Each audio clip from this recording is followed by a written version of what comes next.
Hello and welcome to the channel. It's Vincent here, and today I want to discuss the Final Fantasy Magic the Gathering showcase because I finally watched it. I know it's been a little bit, it's been almost a week, but I finally got around to seeing it, and I need to give credit where credit's due because even though I have a complicated past with Wizards of the Coast, I think they did a phenomenal job. So I just wanted to bring up the video and talk about some of my favorite moments, discuss what I think they did well, and just celebrate with you. So let's hop right into it. Okay, by the way, I'm not playing the whole video. That's not what this is. I've already watched it. I'm sure you've seen it. So I'm just basically going to skim through this. But I do think it's great that they opened with one of the producers over at Square Enix. And I thought that was a nice touch. So I think that was awesome.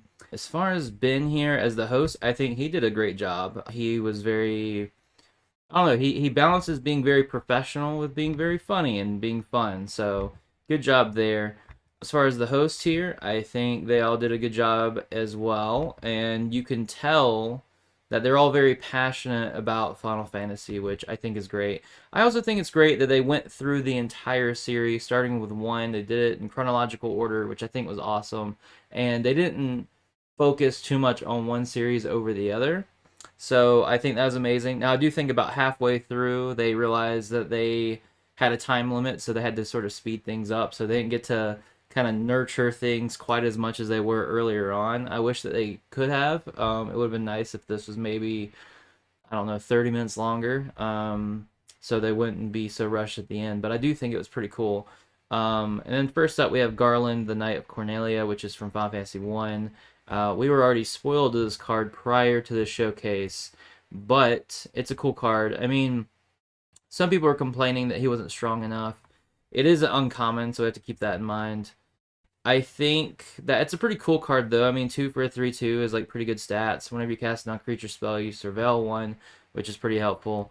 And then he has his ability to transform, return into chaos, and then it never truly dies. So that's pretty fun. So I think it's a cool card, especially if you love the flavor. Which that's something I want to get to. I'm not sure if you guys checked out my video from the other day.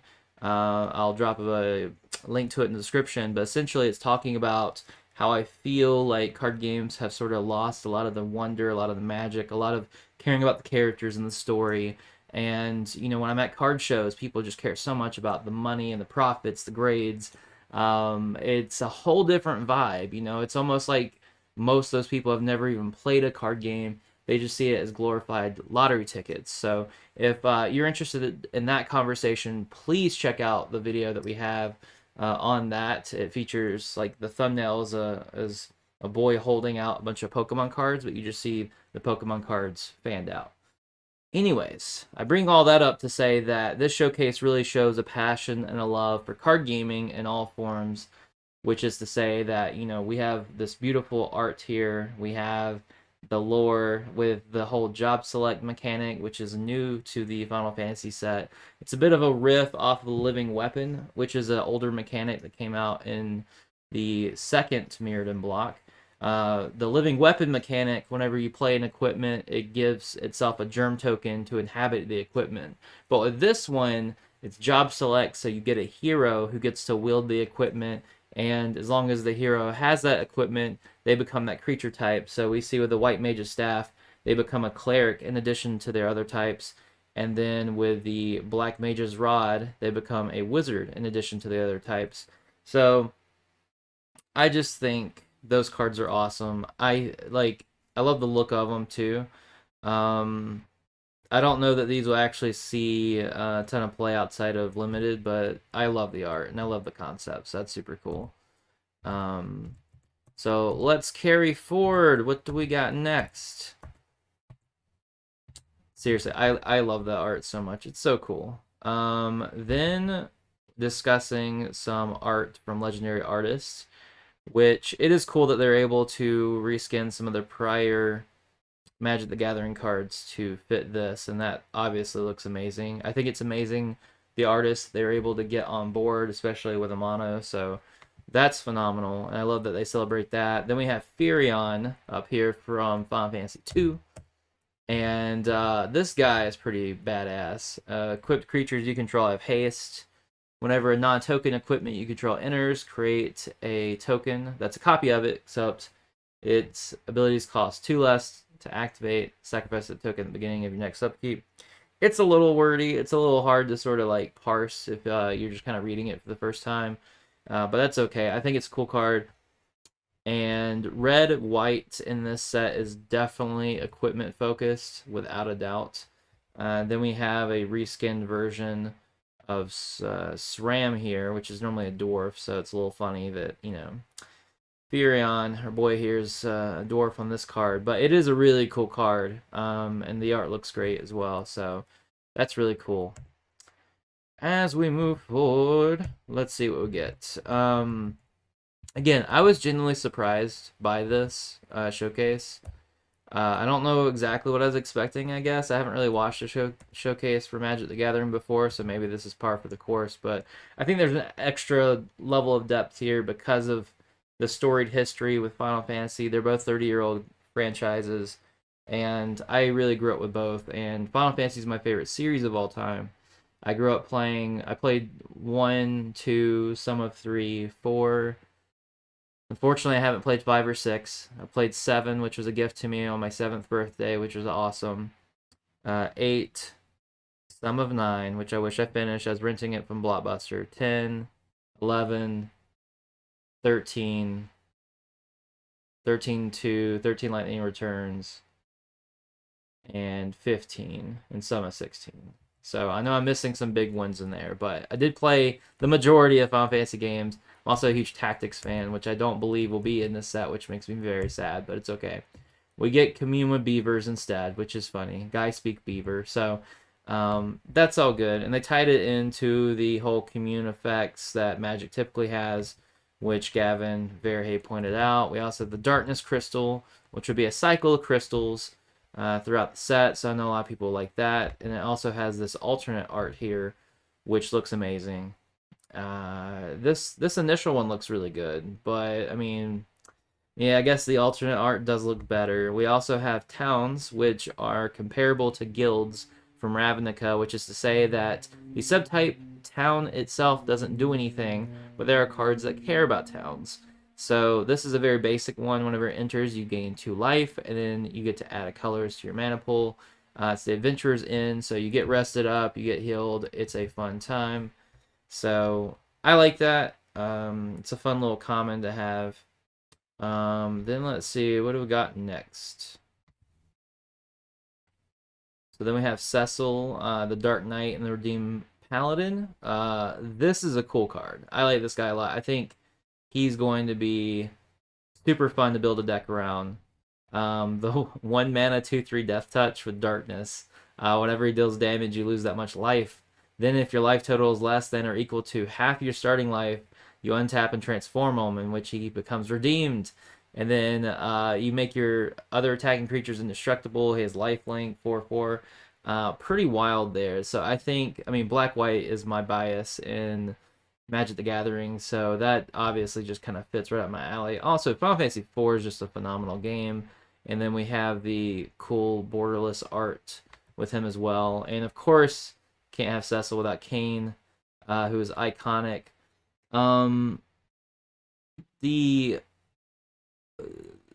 This card is cool. For some reason, just whenever I glance at it, though, I just feel like he has like just boobs here. But I get it. You know, you just have the upper chest and whatnot. So I'm not saying it's wrong. It's just it throws me off. But it's good art. You know, he still looks cool. We got 3 for the 2/4 jump, which is a mechanic. It's like an ability word here. Maybe ability word's not the right phrase for how they determine this. Anyways, it just means that during your turn, that unit or that creature has flying.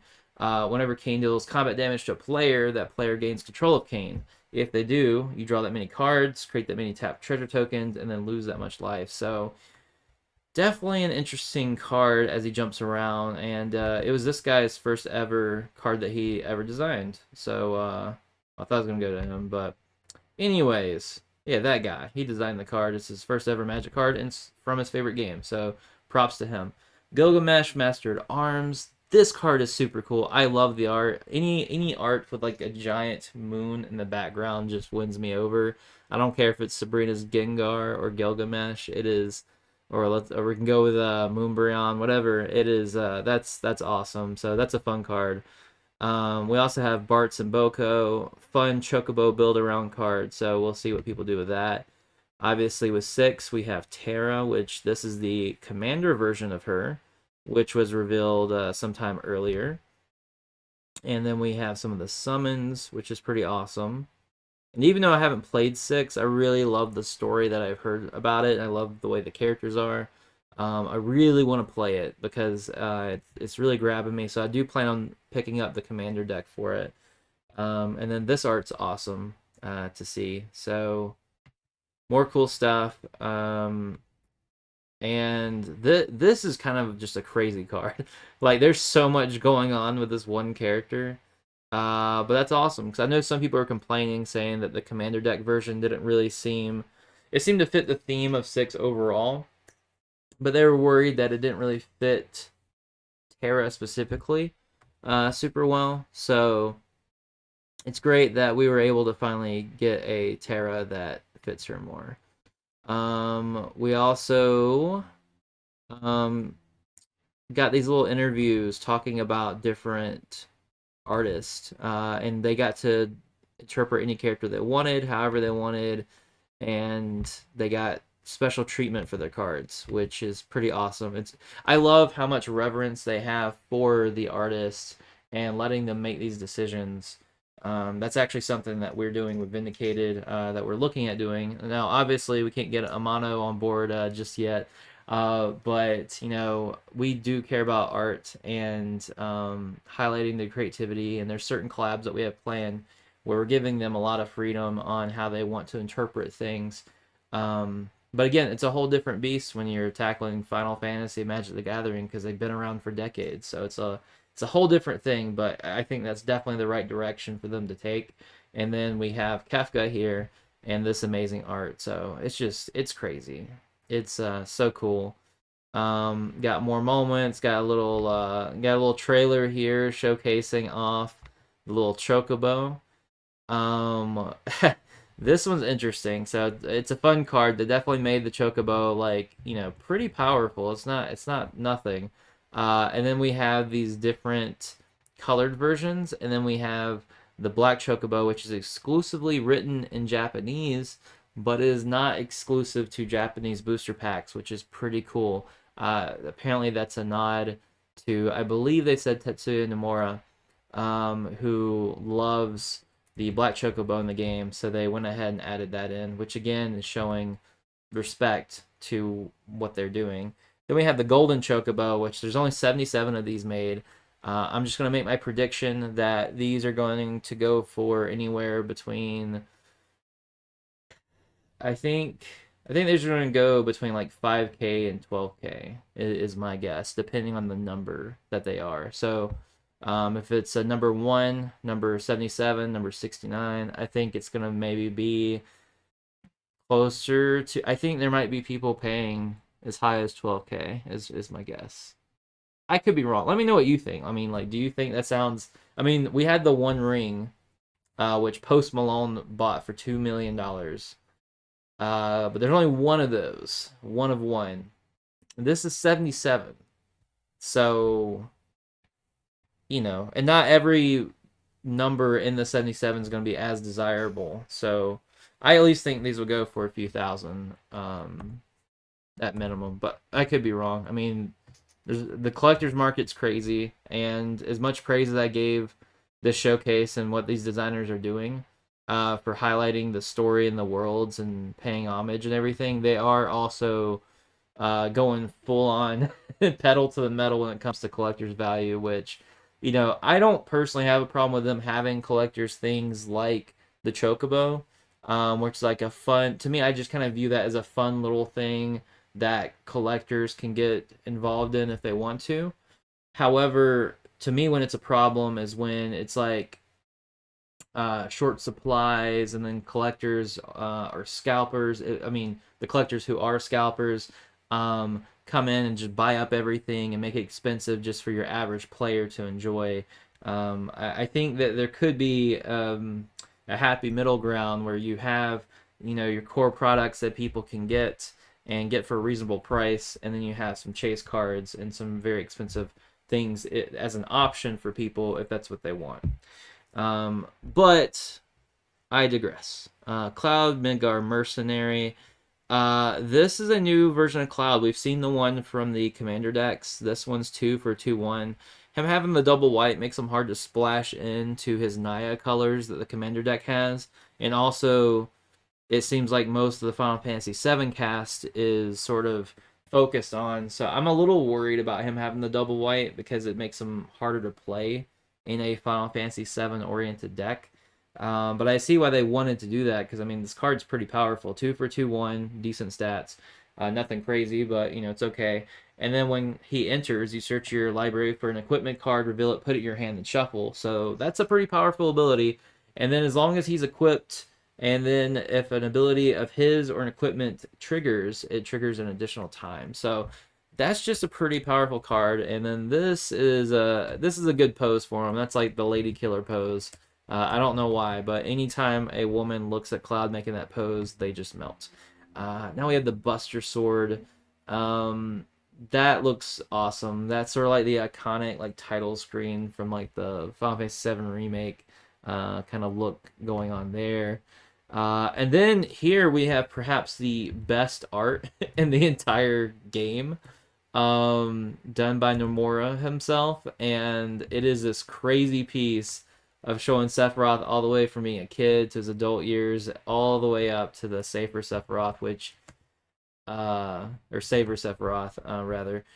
But it's insane. And the card is pretty crazy too. So, Sephiroth, Fabled Soldier, badass title. 3 for a 3/3. Whenever he enters or attacks, you can sacrifice another creature. If you do, draw a card.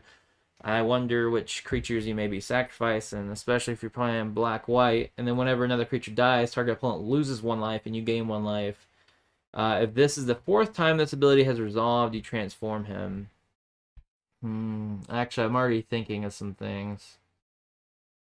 Oh man. And then he has Supernova. As this creature transforms into Sephiroth, 1-winged angel, you get an emblem.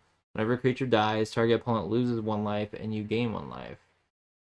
Whenever Sephiroth attacks, you may sacrifice any number of other creatures. If you do, draw that many cards. That it's pretty. I think this is pretty good. I don't know. I think there's some shenanigans, and of course they go exactly to Aerith afterwards. 3 for a 2/2 life link. Whenever you gain life, put a +1/+1 counter on her. And then she says whenever she dies, you put X +1/+1 counters on each legendary creature you control, where X is the number of +1/+1 counters on her.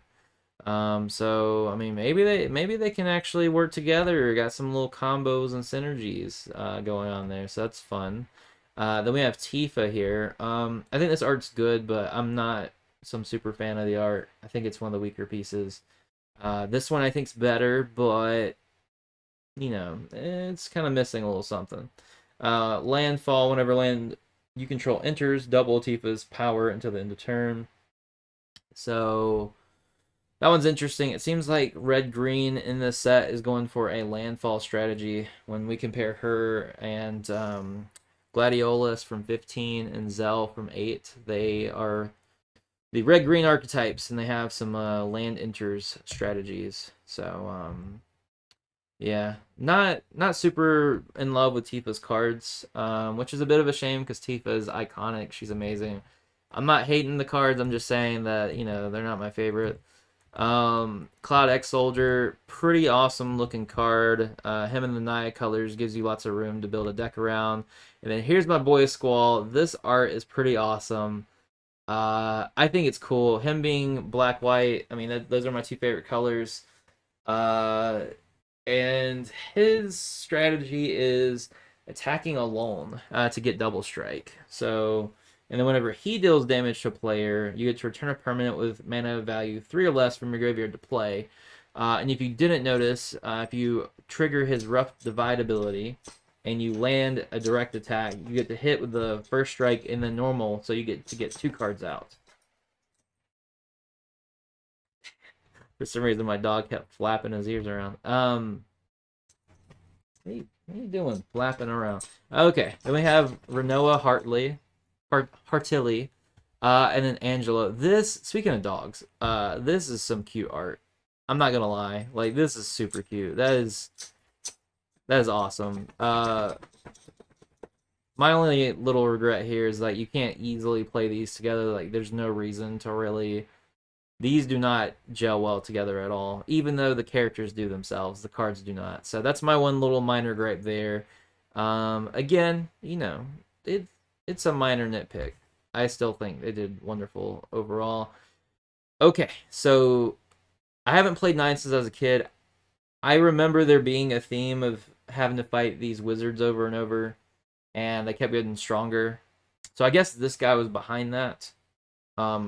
I don't really remember this guy super well, but he creates these 0/1 Black Wizard creature tokens that have, whenever you cast a non-creature spell, this token deals 1 damage to each opponent. And I think those wizard tokens are awesome. Like, the art on this just makes me think so much of Final Fantasy. It is so fun, and it just makes me want to play like a wizard deck using these guys, just spawning these wizard tokens, because that just sound something about just spawning these wizard tokens and playing non-creature spells and just having them triggered to just keep dealing damage just sounds like so much fun to me. Just these pesky wizards. Also reflects my real life circumstances too. I'll let you interpret that how you wish. Then we have Zidane Tribal. He's a reskinned of the little monkey pirate, so that's fun. Then we have Vivi and Fire Magic. So here we get to see the new tiered magic, which is this is something that I was hypothesizing that we would get. So you can basically cast it for Fire, Fyra, or Fyraga, which is a lot of fun. Yeah, fun times. Let's see what we got going on. All right, we're gonna go here. All right, so we got Titus, and yes, I'm gonna say Titus. Yuna's Guardian, fun card in the Counter Blitz deck, and then we reveal Yuna, which plays well with Sagas, and I love this art. This art's so good, and it just reminds me and evokes those feelings of seeing her summon, and then how she always like had you see like the relationship that she has with her summons, even in that brief amount of time whenever you summon them. Then we have Bahamut, which I'm not sure if 10 is my favorite Bahamut design, but since Yuna goes so much with the summons, I think this was the right choice. I mean, 10's Bahamut has a really cool look, so, you know, I'm not upset by it. I think my favorite design, though, and my favorite Bahamut in general, is Bahamut 0 from 7. But, I mean, hey, you get Mega Flare, and that's a pretty awesome ability, so... Now, the 9 mana cost is pretty crazy, but we assume that you're playing with some mana ramp when you get in there. Then we have Zanarkand as a land / an adventure, which I believe is the first time that they've done that. Then we have 11, and I said I did play 11, but I didn't play that much of it, so I wasn't there struggling with you guys when you were struggling against this thing. So that's kind of a wild creature. And then we have this little dwarf wizard.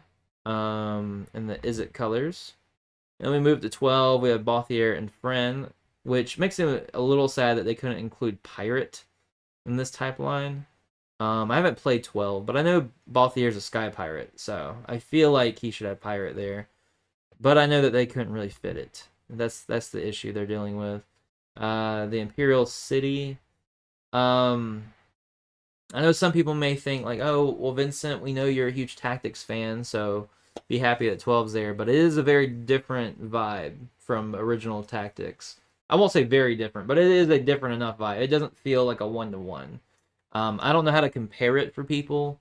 Like, maybe it's kind of like a Iron Man to Iron Man 3 or something for the movies. You know, a lot of people don't really like the third movie, but some people do. And so it's just kind of like, it's just not the same. But this does make me think a bit of maybe slightly of Final Fantasy Tactics, but it also reminded me of Final Fantasy 13, which makes sense because I didn't know this, but apparently they had the same artist work on that worked on 13. So then we move into the lead artist there who decided to capture lightning in art form and do a badass card of her. Army of One, which is just super badass. And then this card's kind of insane. 3 for a 3 for a 3/2. First strike, trample, lifelink. I mean, that alone.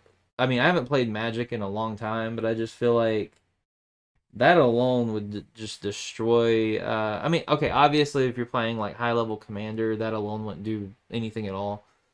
But if you're talking like limited, especially or standard, like that would destroy so much, especially in limited. Like you better have some sort of kill spell, or you're just. I mean, that's brutal. The first strike and lifelink, especially, like she just slices and dices everything in her way, just keeps healing you.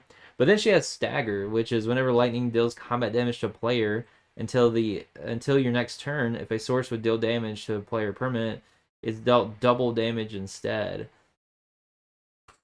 Yeah, no, ooh, that's a cool card though. I do like it. I just feel like standard's gonna be crazy for. I mean, especially with like limited. It seems like there's a lot of powerful cards and a lot of game-winning stuff you can end up pulling off in this set. Next up, we have Fang and Vanille, which I am a huge Final Fantasy 13 fan. I don't care what anyone says. I know people hate on it.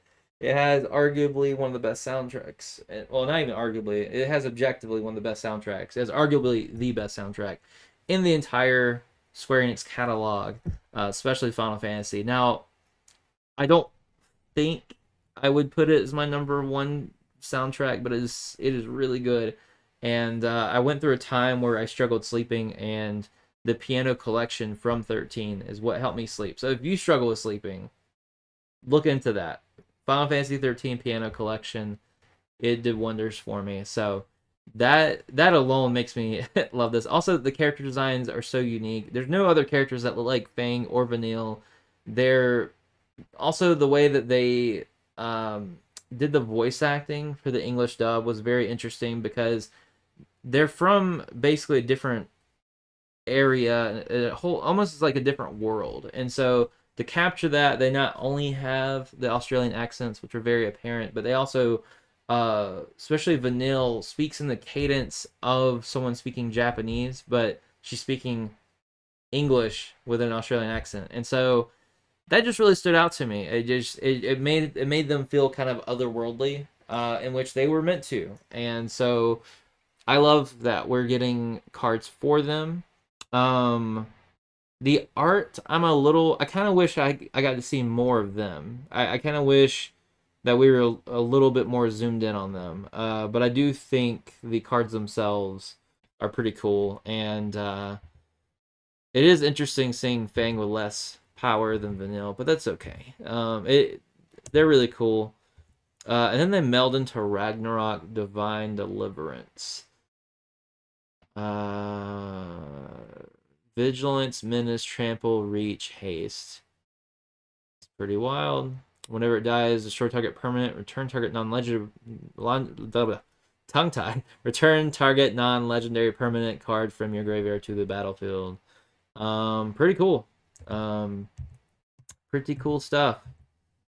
All right, now we're getting on to 14, which I know if you're watching this video, there's like a 70% chance that that's your favorite Final Fantasy. So if that's the case, go ahead and drop a comment below and let me know. And if it's not 14, let me know what it is. So let me know if you're in one of the 30%.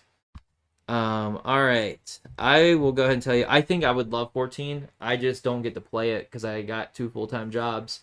So does not bode well for doing MMORPGs. But this guy, apparently a silly fellow, and apparently this card's even a little bit tame for how untamed this guy is, from what I hear. But it seems like a fun card nonetheless. Then we have Yeshtola, who seems very popular. I mean, I'm all for my cat girls, and then we have the Esper colors, which if I had to go into 3 colors, it would be Esper. So There we go with that. And then we have the art there, which is pretty cool. And then we have, dude, this Odin is sick. It's so cool. So his first chapter is he destroys a creature an opponent controls. The second one says this creature gains whenever this creature deals combat damage to a player, that player loses the game. That is so cool. It doesn't mean that he's like super good necessarily, but that's so cool. And then Hollow Sorrow, draw 2 cards. Each player loses 2 life. Such a cool card. Odin is such a legendary summon for that game, so that's so cool. And then we have the Summoner's Grimoire. Now I will say, I love like the Summoner's Horn and like how iconic that is. I think the Summoners from Tactics look cooler. I'm not sure who this character is, or if that's just like a randomly generated character, but I just think I've seen a lot of Summoners look cooler than that in Final Fantasy, so I wish we had cooler art for that. But you know, it's whatever. That's just my little picky choice. I'll admit I'm probably in the minority on that one. That's fine. Zodiac Umbral God. This guy costs 5 black mana, so you won't be able to play a lot of your other fun Final Fantasy stuff when you're playing this guy. But he seems powerful. Seems like an ultimate bad guy. So, fun stuff there. Then we go to him, which I think no one cares about. I think is what I've gathered. No one cares about this guy at all. So we're going to skip ahead. I'm just kidding, guys. Don't dislike the video because I said that. I don't know anything about him, but I know he's liked. So there we go. It seems like from what I gathered, he's sort of like he's a bad guy that you hate to love, and you understand where he's coming from. Then we got 15. We have Noctis. This art is badass. And as I was saying earlier, Esper is my favorite tricolor. He has lifelink, which is possibly my favorite keyword out of your like standard keywords. And then he has you may cast artifact spells from your graveyard by paying 3 life in addition to paying their other costs. If you cast a spell this way, that artifact enters with a finality counter on it. So that one is very interesting. I'm not exactly sure the best use for that. I'm sure a lot of people can be creative with it. And then we have the extended art, which is still good. I actually think the initial one is kind of cooler. Then we have Arden, the Usurper. Pretty cool. Let's see. What else we got here? Getting to the end of the video. Alright, so then we have 16. We have Jill, Shiva's dominant, which is pretty cool. She has a way to transform into Shiva there. Then we have Clive, which I don't know who that guy is. No, I'm just kidding. No, this is a fun moment where Ben gets up on stage and reveals that he has the card on his shirt, and he's been sweating the whole time keeping that in. So that was a pretty fun moment. Then they reveal the different products that they have, of course. And yeah, just a lot of stuff and a lot of money gone. Lots of stuff. This is on Arena, which I do not play. But yeah, and then they had like a trailer that they revealed. But yeah, crazy stuff. Crazy good showcase. I think they did a great job. Like I said, I like to give credit where credit's due. I can't stand when people are just critical the entire time, and even when a company does something good or people do something good, they just can't agree with it. They just like to choose a side, and that's not how I am. So hopefully if you're new to the channel or if you've been following for a bit, you've realized that I like to give credit where it's due. I don't just choose a side and stay in that lane. Anytime someone or something does good, I like to give it praise, and when it falls below standard, I like to say that as well. So that's where I'm at on it. If you like discussing cards, if you like fantasy worlds, Final Fantasy, Magic the Gathering, card games in general, be sure to check out our Discord. We discuss all that stuff and more. We have our own games that we release. Definitely very inspired by Final Fantasy and Magic the Gathering. I've been studying Magic design my entire life. I have read through all the great designer searches. I was trained by a pro Magic player when I was 10 years old, which sounds crazy, but they had a junior super series where if you win, you get a scholarship. So my dad was uh, basically hell bent on having me win. And spoiler alert, I did not win. However, I top eighted every single one I played. Um, so I did really really well because these tournaments were massive, and I was in the finalist every single time. So there's that. I've designed and published tons of card games, and card games are basically my life in a lot of ways. So if that sounds up your alley at all, be sure to check out what we got going on with Vindicated and our Discord. Thank you so much, and as always, stay awesome. Hey, what is up? If you are a fan of anime and tabletop games, then be sure to check out our card games, tabletop role-playing games, and even our manga. We have a lot of fun stuff over there for you to check out on our website, VindicateEntertainment.com. We even have a brand new tabletop role-playing game, Black Paper Moon. Check it out, and we'll see you there.